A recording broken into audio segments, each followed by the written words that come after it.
Hey, what's up, Todd? Good to see you, man. What's up, Lucas? Yeah, unfortunately not. I did finally get caught up with my school stuff, but nevertheless, it is still a school evening, so that means I have to get up at like 6 a.m. and, just prepare everything and get the kids ready, take them in, and make sure that I get to my 8 a.m. class on time. Do all the traffic and all that, and then I don't get to sleep during the day. So it's just a really busy day on Tuesday, Thursdays, which is fine, but it's just it's difficult to stream too much on those days. I would like to start earlier, but I did need to catch up on sleep from the previous night, so I had to get a little nap, get my old grandpa nap in there. Is Senna still need to be banned? What else could I ban that matters? Senna is... I think she still has a pretty high win rate, and she is pretty just obnoxious against Rakan I don't need more enemies. in the laning phase. Yeah, she's still got a high win rate. And she's one of the most picked, too.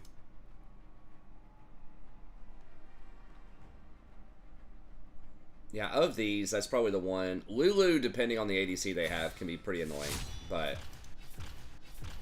probably the one that would be the best matchup against Rakan at the top 5 most picked. And I'll just blind pick Rakan. I do want to play something else eventually, but I feel like I need to just be less tired and maybe have a stream where, I get to warm up for a game or two first.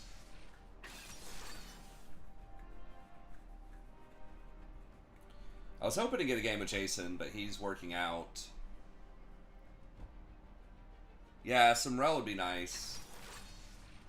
Nidalee. I have seen some Nidalees win on my team, sort of recently. I mean, like, Nidalee, you can play it, but everything else better be S tier. Not J4 support. I don't think that's ever been a thing. There was the one time where some other support streamers were trying to make it a thing. With, like, what was it, Airy and Flag Max, like a poke kind of thing, but I think that felt pretty forced. His kit seems like it should be a thing, but yeah, but no one's going to draft around anything. Everyone's just going to play their favorite champion. That's just like how solo queue goes.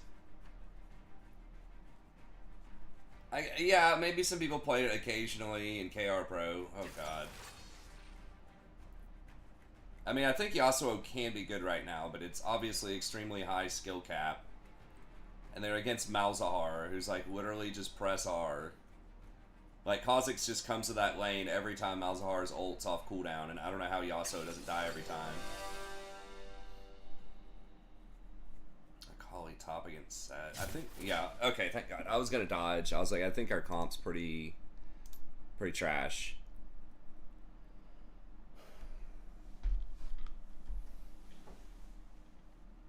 Five melee comp. Basically, I mean, Kai'Sa's technically ranged, but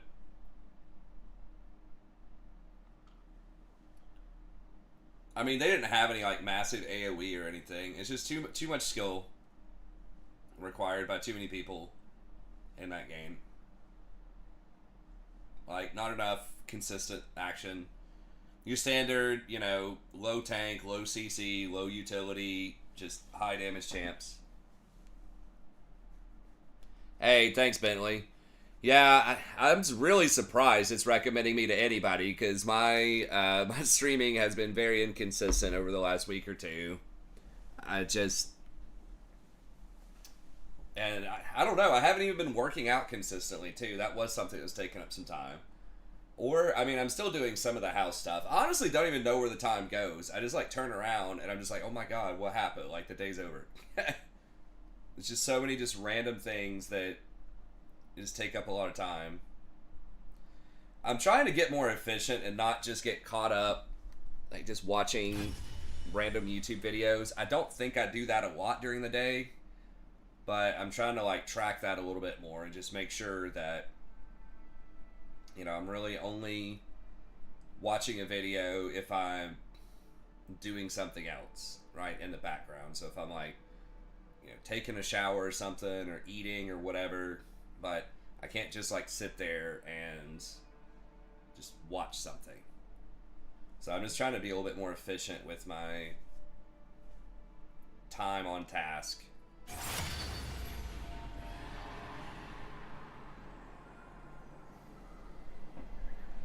The school has been particularly busy because not only do I have the usual like essay grading and things, but I'm having to teach a new unit. Or like they made us shuffle around a bunch of like the structure of the class that I teach. Like they wanted the like presentation in the middle of the semester instead of the end, and so it doesn't sound like a big deal, but I've had to like redo all of the kind of, because you have classes that lead up and build to certain things, and then you have certain assumptions in the previous units, like, okay, I don't have to teach this in unit 4 because I usually teach it in unit 2, but since that's flipped, now there's stuff where it's like what used to be unit 4 is unit 2. And so now I'm like, oh crap, I have to teach them this skill because they haven't already learned that yet. Because this unit is coming a lot earlier. Because all the skills are kind of, I try to make them cumulative. So anyways, basically it's just required a lot of extra prep and planning.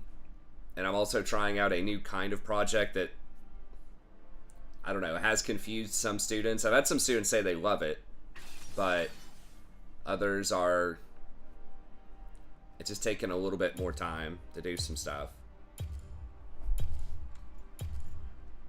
Which is kind of a cool unit, but it's, I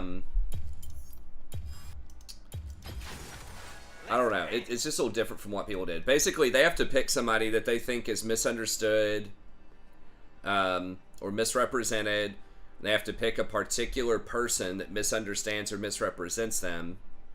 This could be a historical person or a current person. And then they basically do a presentation where they're role-playing as the misunderstood person, trying to convince the other person, the doubter, the adversary, to change their mind about something.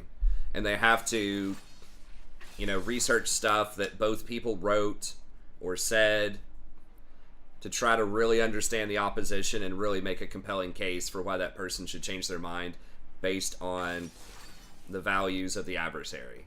So it's kind of fun. I had someone today do like Kanye and Taylor, a lot of historical stuff. Someone looked at like Alexander Hamilton and Aaron Burr. So it's kind of all over the place. It's fun, but it's probably a little too complex, if I'm being honest. There's like a lot of role playing and moving parts, so I'm probably gonna water it down a little bit for the future, but I think the concept is interesting. How did I do in Hurricane Helen? I was fine, really. There was like some rain here, but Taylor was always right. But I agree with that. But this person agreed with that too, but they just kind of wanted the challenge of trying to think about Kanye's perspective. And he was kind of sort of apologizing to Taylor in the presentation, trying to explain why he did what he did and just suggesting that they kind of put the drama behind him.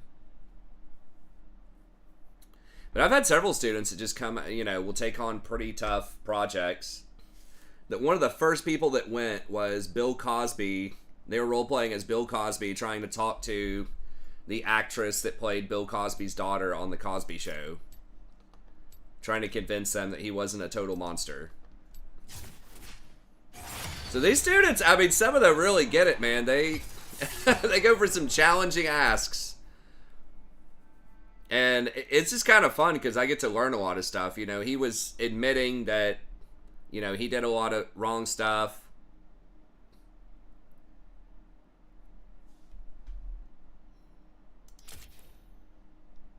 It doesn't... Oh, yeah, you can't decline a queue every so often. How often does this work? I didn't even think about the implications for that. If someone dodges, I guess I'm supposed to leave the queue faster and not decline it. But that cue came up like instantly. It's kind of hard to grade, but not really. I mean, I'm pretty generous on the grading in general. Like, my theory of the class is I like to try to push them as much as I can to give them... Okay. Yeah, but what's the cooldown on it? Is it like 1 day, kind of like dodging? I don't know. Did they release how many times you're able to do that beforehand? So my theory is I try to give them maximum freedom on topics to let them pick something fun and interesting. 24 hours. Okay, thanks, Zedix. I try to give them maximum freedom on topics so they pick something fun. I give them minimal kind of daily homework, and there's no tests and no quizzes. So they just have like these 4 projects. In the English 101 that I teach, 102 is 3 projects. I kind of wish I could do 3 in both classes, but they won't let me do that. We gotta have 4. But anyways, so, you know, they pick the topic. There's relatively little else out there. But then I give them, like, what are pretty substantially larger, like, more complex topics than most other English classes. Like, I assign bigger papers. I assign bigger presentations. And stuff like this that's a little more creative and complex. I do a couple of those in the semester. And then I grade them... And I have them, you know, think about some ideas that can be challenging for them. Like we talk about stasis theory in this unit. And like Foucault's idea of normalization. I didn't really force them to do that.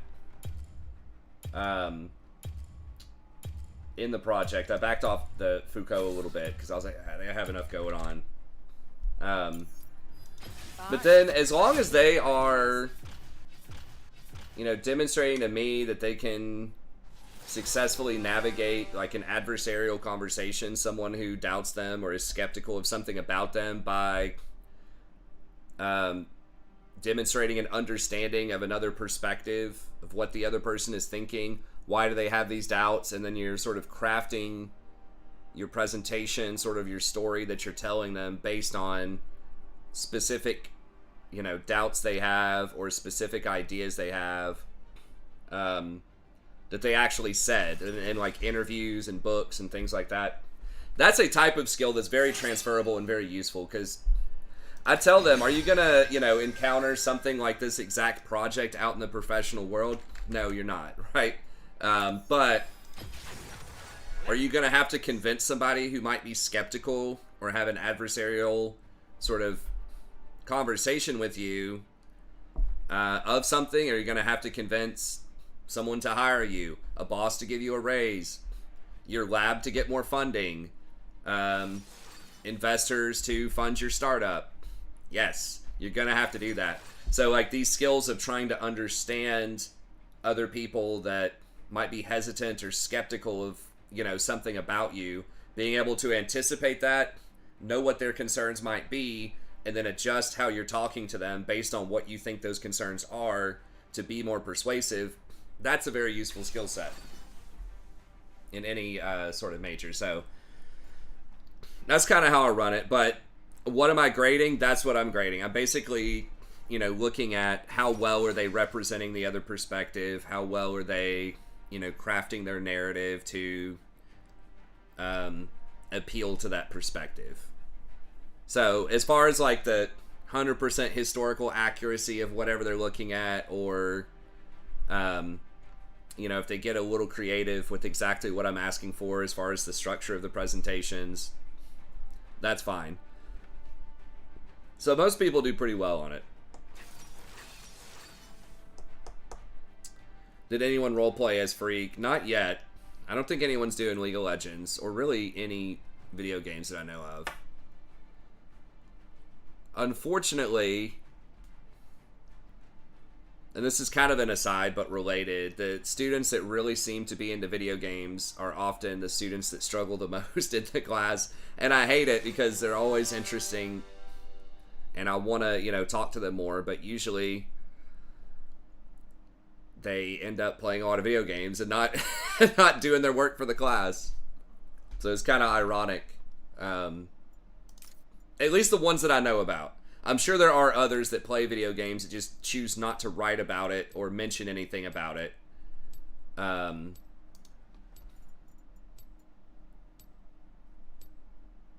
But that sucks, because I had one student that was super cool last semester that was wanting to do different video game things. Oh, Butter asked about Glacial Recon. Yeah, I did see some people doing that. I'm gonna have to research that a little bit more. I think that my experience in the past with Glacial has not been great, but they have nerfed a lot of stuff in the Green Tree. So I don't know, we'll see.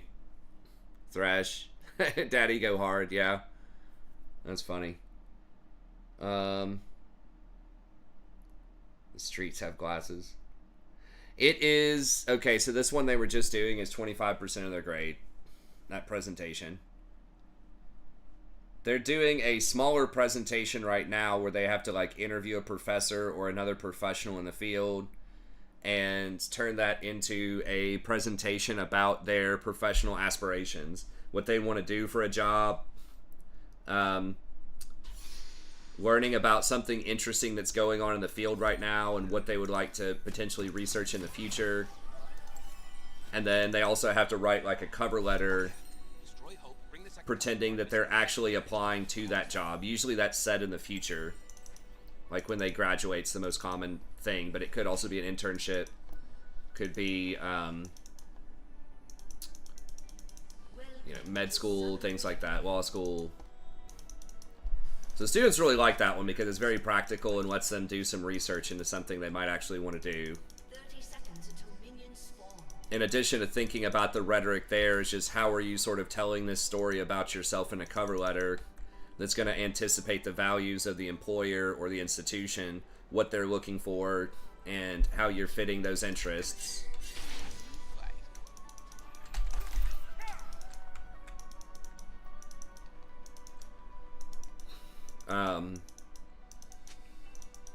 So those are some of the different types of things that I do, but they also do end the semester with like a traditional researched academic argument. Find sources, make an argument, try to contribute something interesting to a academic conversation. Oh, the mic that I use, sorry, I'm trying to get through all the questions and having some random old man ramblings. It is a Rode mic. I don't know if that'll show up on stream or not. I think I can barely get it there. I can't really see my camera right now. But it is, what do they call it? I think it's primarily used for like music or something, but you can use it for streaming too. I just heard it was very durable. It lasts for a really long time and has high quality sound. I think at the time that I bought it, it was a little more expensive. It was probably like 200 bucks. But it is a, is it a condenser mic? I can't remember the exact specs. I could look it up in more detail after the game if you're still interested.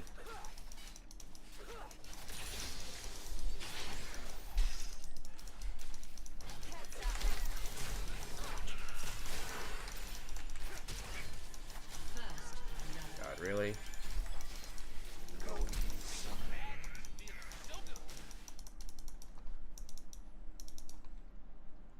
I hope Zed doesn't rotate on me here. Oh my god. Vies happen to be there, huh? I don't think I could have run up the lane to get away. I think theirs would have killed me.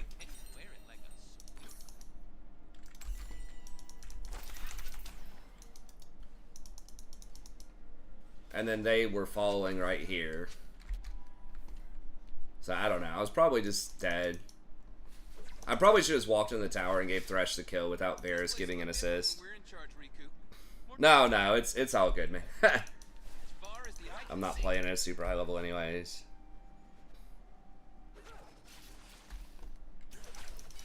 I don't know. Are there buffs for Sivir? Hey, I wasn't the one that got hooked, so it definitely wasn't you distracting me. I think I played the actual fight itself relatively well. Like, I hit all the skill shots, but, you know, the running was maybe a problem. An ally has been slain. God, everybody's just dying everywhere.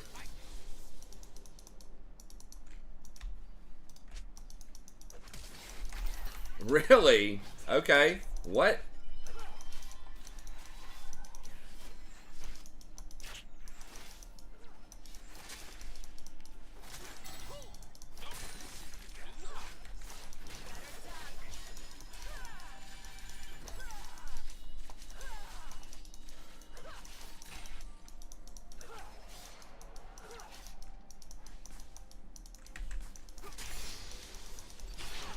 Now, like, I try to win on the stream, but really the main thing is always just kind of trying to hang out with you guys and just having some interesting conversations, and the stream is just kind of the occasion. I do like winning, but especially these days, you know, with usually 10 to 20 viewers or something, you know. I don't foresee the channel blowing up anytime soon. I don't see myself going pro anytime soon, so... coming in. Sivir, Rakan. I don't think there's a lot of synergy. I don't think Sivir's great right now in the meta. I think Rakan is still pretty good. Part of that is just I'm like, I've played a lot of Rakan. I'm really comfortable on Rakan, and I think that he's just kind of good into... He's playable into like almost anything if you're good on him. Like, it may not be the best possible like synergy or combination, but he's just so versatile in terms of he can peel, he can engage, he kind of scales. He's got a little bit more damage, and he has more damage options than some of the other engage. But a lot of it's just, especially these days, I just can't play a ton of games, so I just haven't been able to practice a ton of other stuff. So I usually just kind of default to Rakan. Especially blind pick, right? Like, most people, I'd say in at least half of the games, people ask me to switch with them and be either the number 1 or the number 2 pick. So they get the counter pick, which is fine. That makes sense. But especially if I'm the number 1 or number 2 pick and I have no idea what the enemy's playing. Usually my team doesn't hover anything, so I don't know what they're playing. So just like in the dark. In the dark, I think he's one of the better options. Like, there are things that are good into him, like Poppy is probably one of the better things into him that's, like, sort of meta. But there aren't nearly as many, like, unplayable matchups with him as there are with some other supports.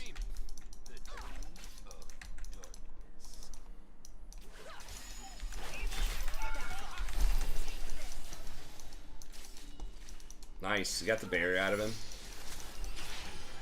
So we can maybe dive him here, I don't know. Thresh was top.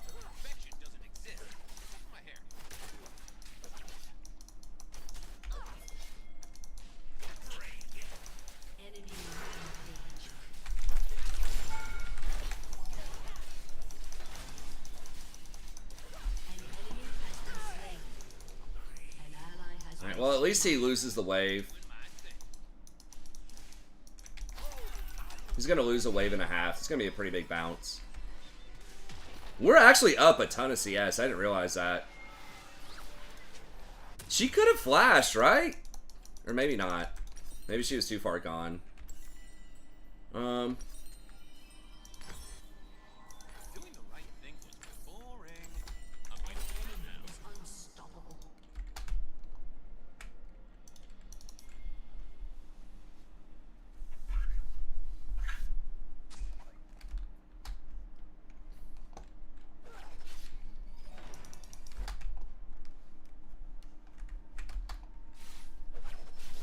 I mean, this game's winnable. Like, it's gonna be kind of hard, but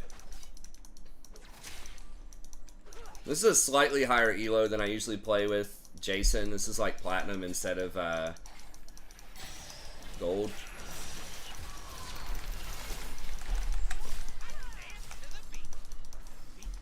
We almost turned on the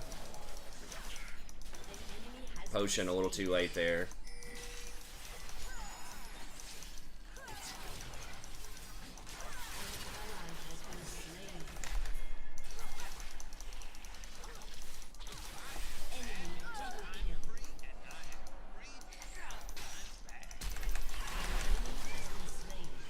Damn, I didn't get the assist on that.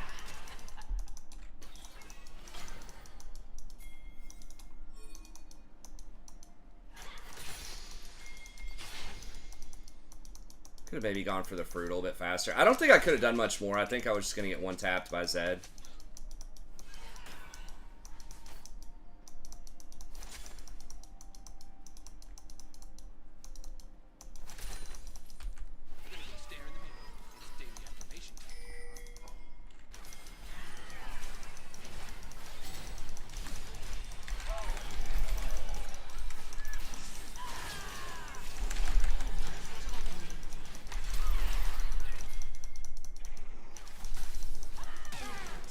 Oh my god, really? Holy shit, she's 7-0. Trinity Force Rush. Okay, well I guess at least we got the shutdown, but... Okay, I didn't realize it was that far behind. I need to pay closer attention to the tabs here.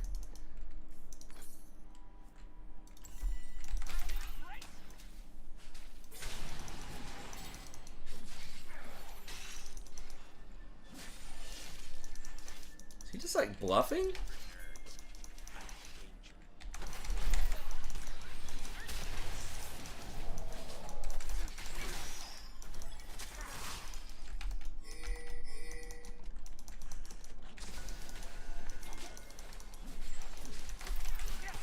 He's just like hard bluffing on these lanterns. Like, what the hell? To contest a ward at their blue?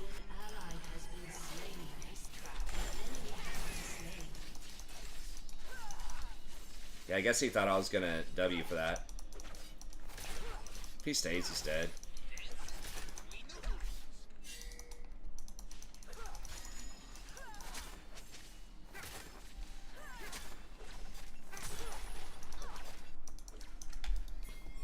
Can we beat her? I don't know.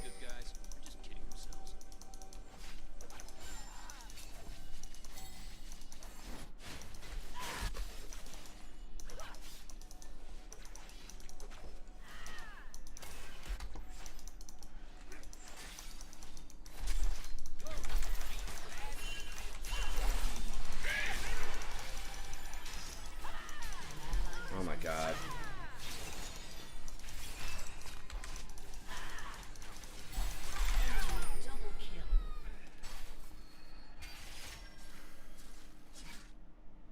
Yeah, this dude keeps getting fucking hooked. What is the point of even playing Sivir, honestly, if you're just gonna get hit by stuff?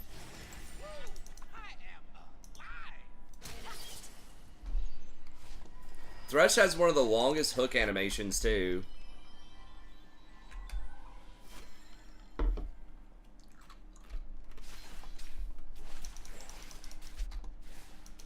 It's got like a half-second wind-up. And like a really, like, slow projectile. He's still level 5? What? I don't know. I mean, this Thresh is just, like, trying to get us back in the game, though. Like, he keeps doing these absurdly aggressive things, just totally disrespecting position. I mean, Vi's bailing him out so far, but...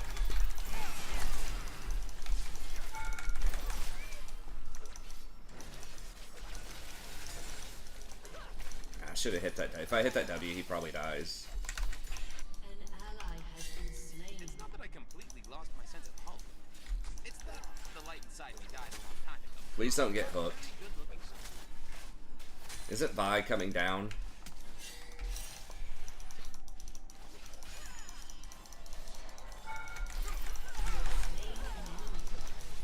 We gotta take a risk. Vi might double kill us here. Yep. Turret plating will fall soon.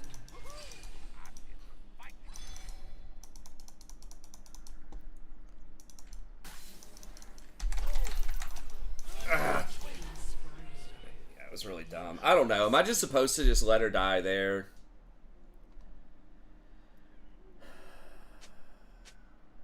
If I go, like, over here and back, maybe I'm safe. Because I don't think anyone saw me unless they have their own jungle warded. It's like, if Zed's not there at that exact moment, though, then I'll probably get away through the pit. Maybe once I get dusted, I'm supposed to W this way. Because Vi's going to go down there and dive the tower anyways. Because I was thinking Vi's, like, in this area, but she can't be in two places at once. She can't dive the tower and catch me in the tri-bush, so I probably could have run down. Zed may have been able to gap close on me anyways with his W plus R.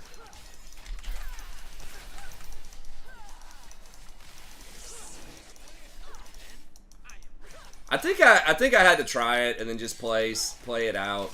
Once she commits to that, she's dead 100%. I think there's a world where I could have gotten out. And like we have to get some kind of action. We have to take some risks because we're just getting destroyed everywhere this game. Oh my god, Vi has 3,000 gold items.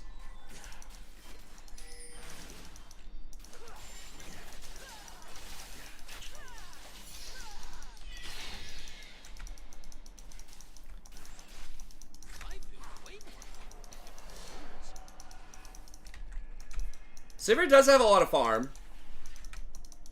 Silver linings. Syndra's not that far behind in terms of farm. Warwick and Cho are like completely worthless. They're just getting destroyed on every level.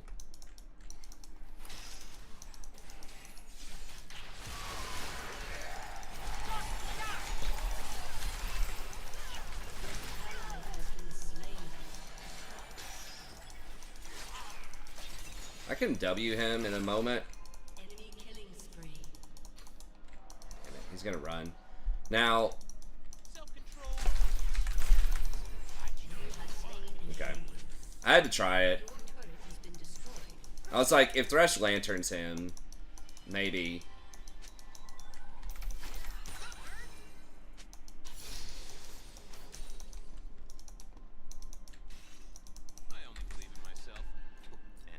Well, Sivir, let's be honest. You died 6 times too. Don't act like you're having an awesome game. I think all of us are having sort of a bad game here. God, she's up 3 levels on him. I'll play out one more and just see what we can get here.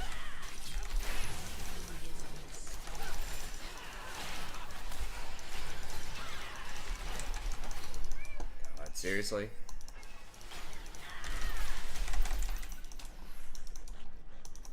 I don't know. Maybe I should have surrendered and like just go to sleep. Enemy rampage. I mean, your win percentage if you surrender is 0, right? You're not gonna win most of your like 5% games, which is about what I think this is. But if you play them out, you will win some of them. It just depends. I could use the sleep though. I do have to get up early. That's, you know, the only real consideration there is like, you know, kind of like how many just outside stuff. Is it going to hurt your mental more if you play it out? Are you going to be tilted for the next games? Do you have time to play another game? But if you're thinking about it just from 100% maximizing what your rating's going to be, you need to play out most of the games. I do surrender sometimes if it's like extremely bad, but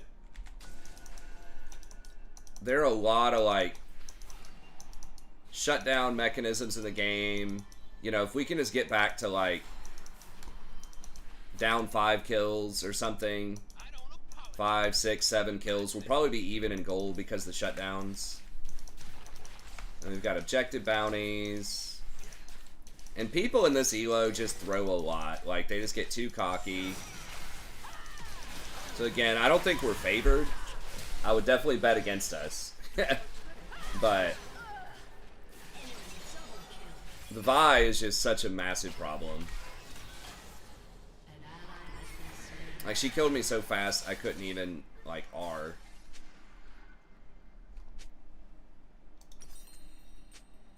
E button is broken. Dude. Your hands are broken. Or your mind is broken or something. That your E button's working fine. I don't think she's spell shielded. I haven't seen her spell shield anything. But, I mean, even if she does, it's probably still going to be lights out.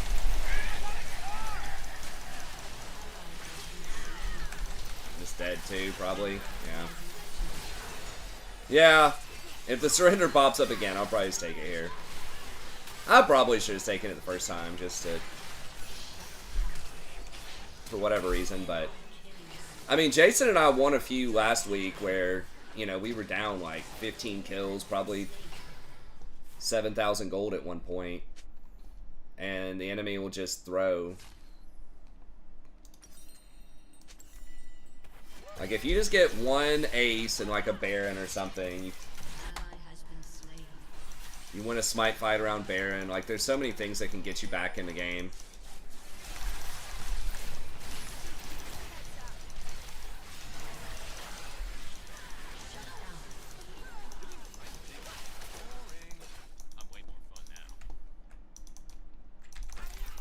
So, I don't know. Like I said, I think it's not 0%. We probably just went to maybe 10% off of all those shutdowns. Kind of depends on your comp, too. Like, our comp is not insane, but...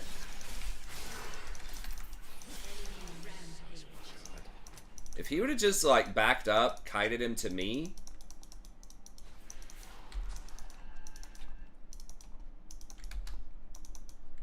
And I get a shield on there, I'm pretty sure we could have flipped that, but he just doesn't have any awareness, even with the pings.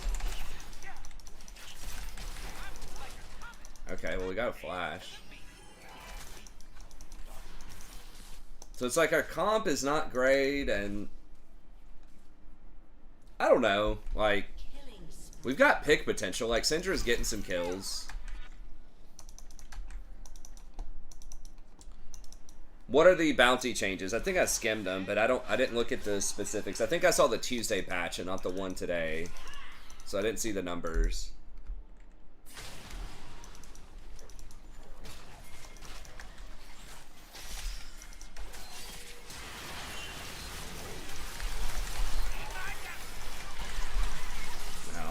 Zed's just one-shotting her.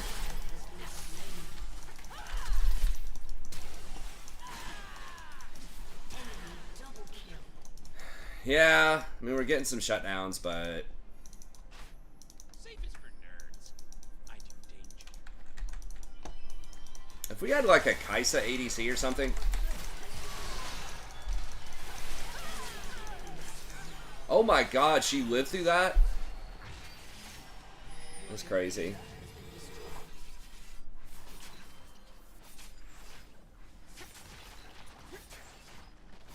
So yeah, you're not going to win most of those, but it depends on how many games you play in a...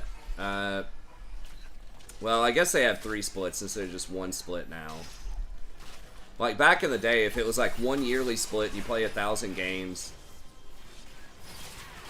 if you play out these types of games at a 95, you know, percent win rate, I'm not sure if that's, or a 5% win rate, you know, it's going to give you 25 extra games or 50 extra games at the end. Right? 5 times 10. And that's definitely enough. I mean, how many times to make a difference in your, like, ranking, right? I mean, just think about it. I know for me, personally, there's so many seasons. Probably at least 5 seasons, if not more. 5, 6, 7 seasons, because I played since season 1.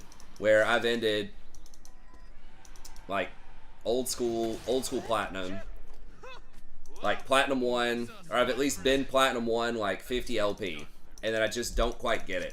It's like literally I'm less than 5 games away from getting to diamond.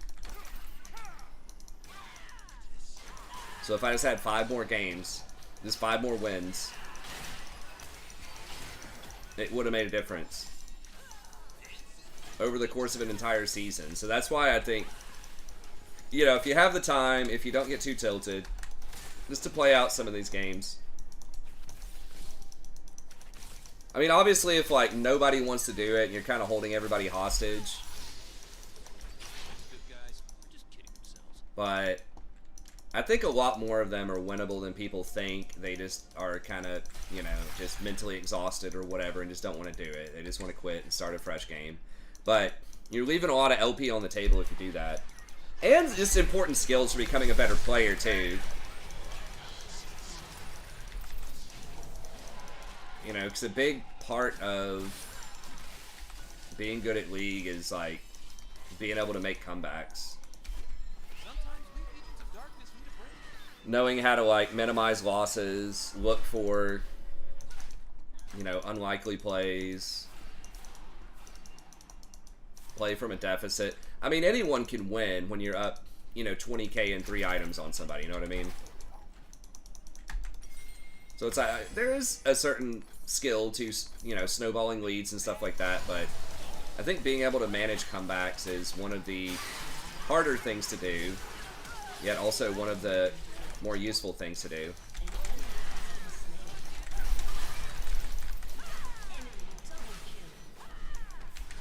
The fuck is the cooldown on this shit? Like, why didn't Warwick just back up? Like, Cho's hitting him. Like, just let Cho and I hit him for a second. Back up until you get your Q cooldown back, and then you can go back in. I don't know. Warwick, like, I don't know. It's real rough. You also have just the crazy, you know, 1 or 2 games a season, just wins out of nowhere. If not more than that. Where it seems like you're in a bad place in a game and then the enemy, like someone just DCs for whatever reason. Maybe they get mad at their team. Maybe their power goes out. Just something crazy happens. And you just kind of get a win out of nowhere. Like, this Zed's really trying to get us back in the game.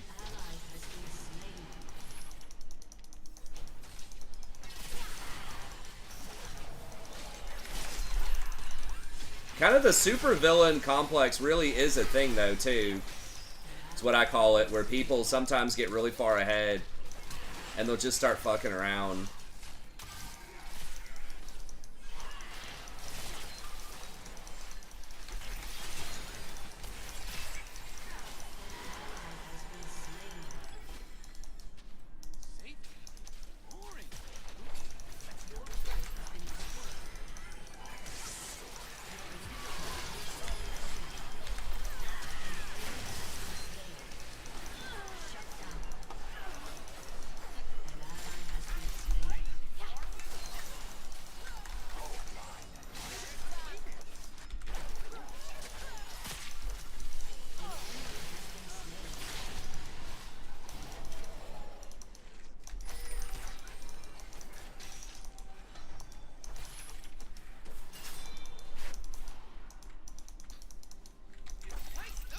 No, I'm trying.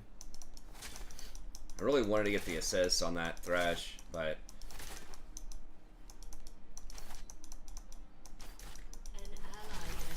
Dude, he really didn't even kill him?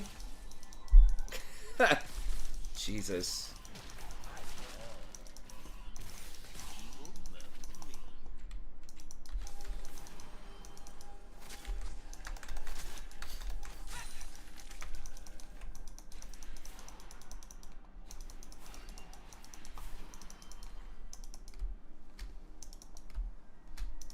Can we cash 10k gold on a kill? Wait, did somebody say what it is? I assume, are they nerfing bounties? I think the game honestly is in a pretty good state in terms of comebacks. I think you definitely can come back if you're working well and if the enemy team starts fucking around. I don't think it feels like... There aren't that many game states that feel like 100% unwinnable. At least at, you know, normal levels of play, as they say, right? So, like, probably emerald, platinum, and lower, like that kind of stuff. I feel like it's very rare the enemy will just completely snowball you on you and just make good decisions and totally lock it up. Like, they'll give you chances. The gap was just like astronomical this time, so it was extremely unlikely. Oh man.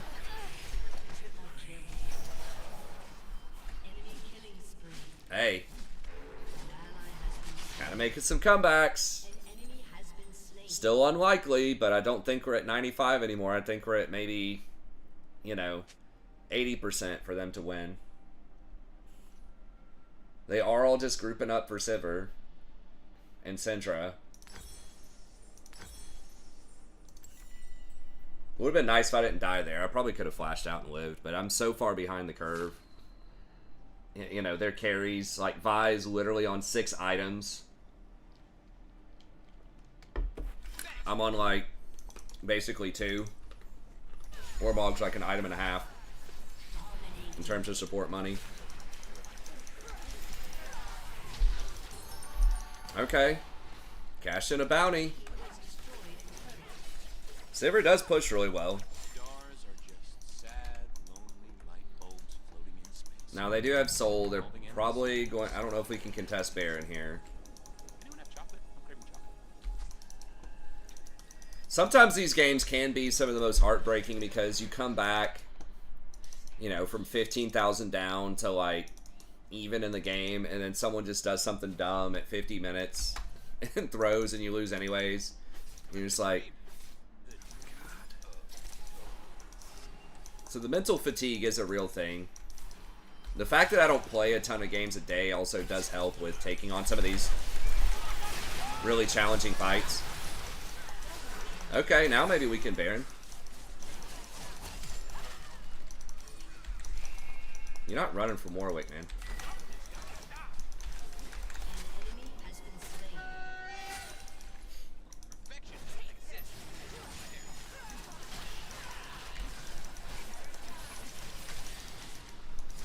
Oh, Vi's is gonna end.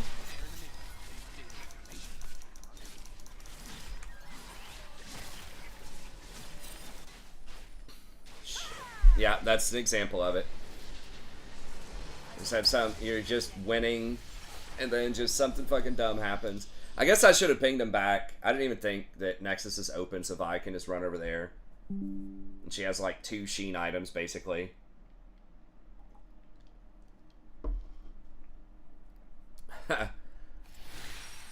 Yeah, we should have, Sivir and Syndra should have gone back, and I should have all gone back. Those two, Warwick and Cho, can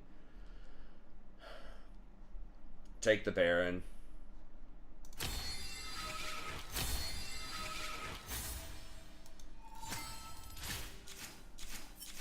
But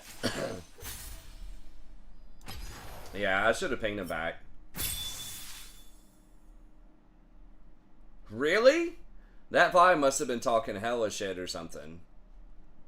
Because that was the person that carried the entire game for them. Like, she very rarely made mistakes. There were a couple.